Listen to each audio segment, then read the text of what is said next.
Assalamualaikum warahmatullahi wabarakatuh. Apa kabar? Semoga kita dalam keadaan yang baik. Pada kesempatan ini, saya akan membahas materi tentang teks laporan hasil observasi.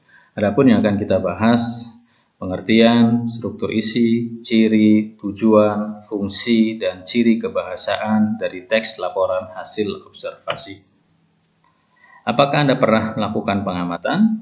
Pasti jawabannya pernah.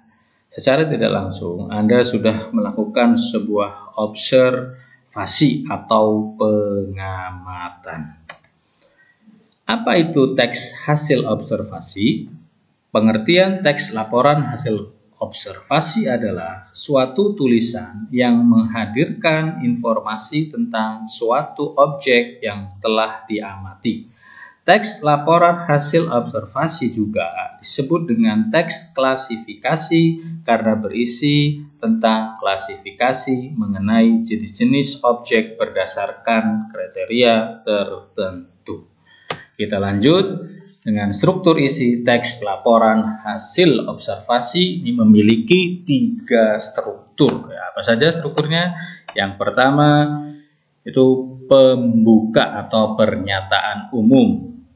Struktur pembuka atau pernyataan umum adalah bagian pembuka dari teks laporan hasil observasi. Dalam bagian ini menjelaskan pengertian dari objek yang diamatinya. Nah, ini ada contoh bagian pernyataan umum. Nah, ini objeknya adalah bunga melati.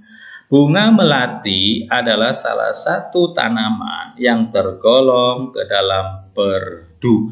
Kalimat di atas juga disebut dengan kalimat definisi karena memiliki kata adalah.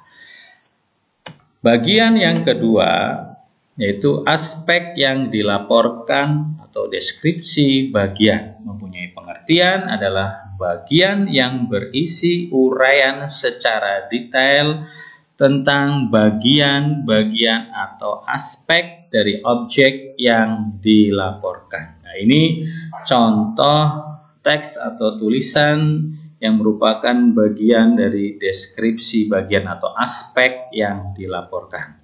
Nah, ini adalah objeknya, bunga melati, maka diberi gambaran memiliki akar tunggang dan bercabang, batangnya tegak, merambat, dan tumbuh lebih dari setahun. Nah, inilah aspek yang dilaporkan dari sebuah objek yang diamati.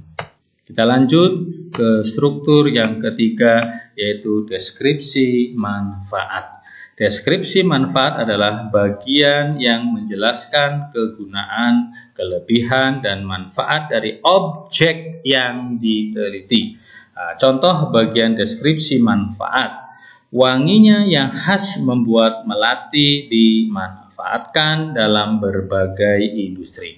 Teks ini atau tulisan ini berisi tentang manfaat dari objek. Objek kita adalah bunga melati. Itulah struktur isi teks laporan hasil observasi. Kita lanjut ke ciri-ciri teks laporan hasil observasi.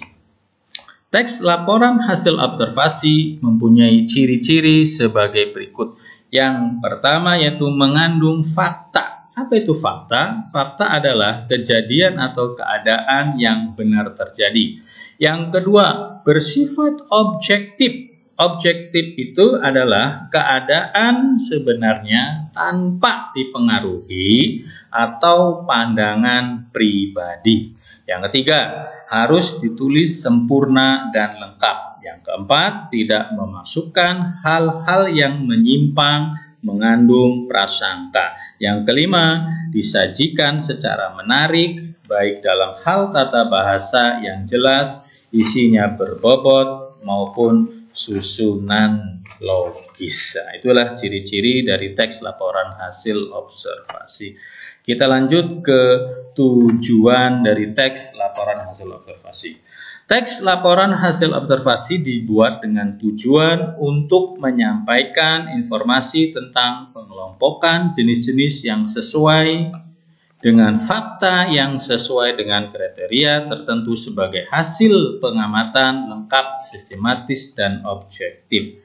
Melalui penjabaran ciri laporan observasi yang sebelumnya telah dipaparkan, dapat disimpulkan bahwa laporan hasil observasi disajikan dengan tujuan untuk menjelaskan sesuatu dari sudut pandang ilmu, memerinci objek atau hal yang diobservasi secara sistematis, terperinci, dan mengulas bagian-bagiannya dengan objektif. Itu adalah tujuan. Sekarang kita masuk ke fungsi. Apa fungsi teks laporan hasil observasi? Yaitu satu, menjelaskan dasar persiapan, keputusan, dan memecahkan masalah dalam pengamatan. Yang dua, sarana untuk pendokumentasian. Yang ketiga, sebagai sumber informasi terpercaya. Itu adalah tujuan dan fungsi dari teks laporan hasil observasi. Kita masuk ke ciri kebahasaan teks laporan hasil observasi. Yang pertama yaitu menggunakan bahasa baku. Bahasa baku itu apa? Bahasa baku adalah kata yang digunakan dan telah sesuai dengan kaidah atau pedoman bahasa yang sudah ditentukan. Yang kedua, penggunaan kata istilah teknis. Apa itu kata istilah teknis? Adalah kata yang memiliki makna khusus terkait dengan sebuah bidang tertentu. Nah, ini dalam contoh kalimat ini ada kata operasi tangkap tangan. Ini termasuk contoh kata istilah teknis. Yang ketiga yaitu menggunakan verba relasional atau penghubung. Verba ini digunakan untuk menyatakan definisi pada istilah teknis. Contoh kata verba ialah, adalah, merupakan, disebut. Lanjut, yang keempat, menggunakan frasa verba.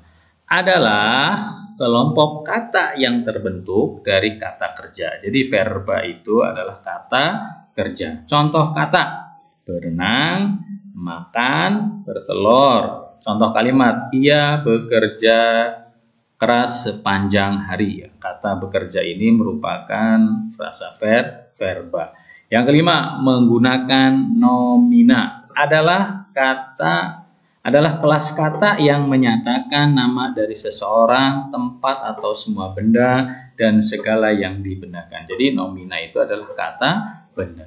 Yang keenam adalah afiksasi. Apa itu afiksasi?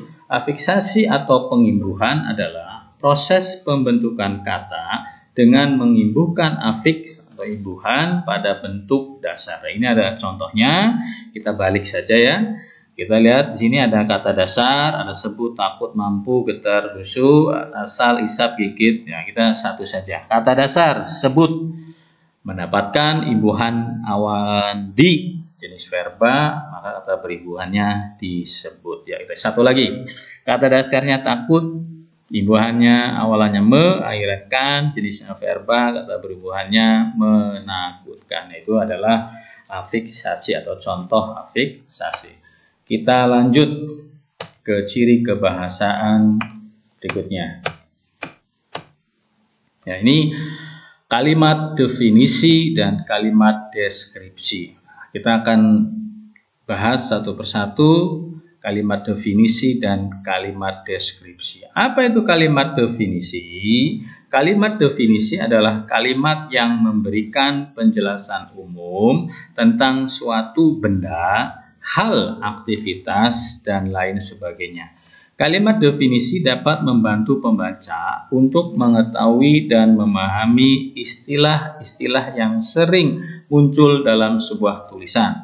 Contoh kalimat memiliki kata ialah atau adalah. Nah, contoh kalimatnya, kucing adalah hewan mamalia berkaki 4. Nah, ini ada kata adalah ya.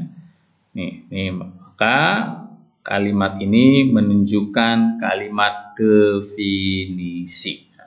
Selanjutnya itu kalimat deskripsi. Apa itu kalimat deskripsi? Kalimat deskripsi adalah kalimat yang menggambarkan sifat-sifat atau ciri-ciri khusus dari sesuatu. Ini contoh kalimatnya.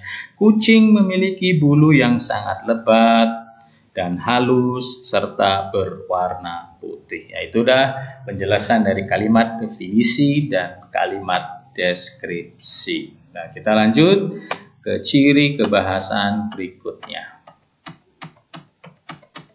Ada kalimat simpleks dan kompleks. Ya, kita akan bahas satu persatu. Yang pertama yaitu kalimat simpleks. Kalimat simpleks disebut juga kalimat tunggal. Nah, pengertian adalah kalimat yang hanya terdiri atas satu klausa atau satu struktur predikat. Unsur inti komponen inti dalam satu kalimat simpleks hanya berisi satu informasi yang ditandai dengan adanya fungsi predikat. Contoh kalimatnya, kecerdasan Ani sudah diakui oleh teman-temannya. Ini memiliki satu predikat dan memiliki satu subjek. Atau kebalikannya, memiliki satu subjek dan memiliki satu predikat dan memiliki objeknya. Yang selanjutnya yaitu kalimat kompleks atau kalimat majemuk adalah kalimat yang memiliki dua atau lebih klausa.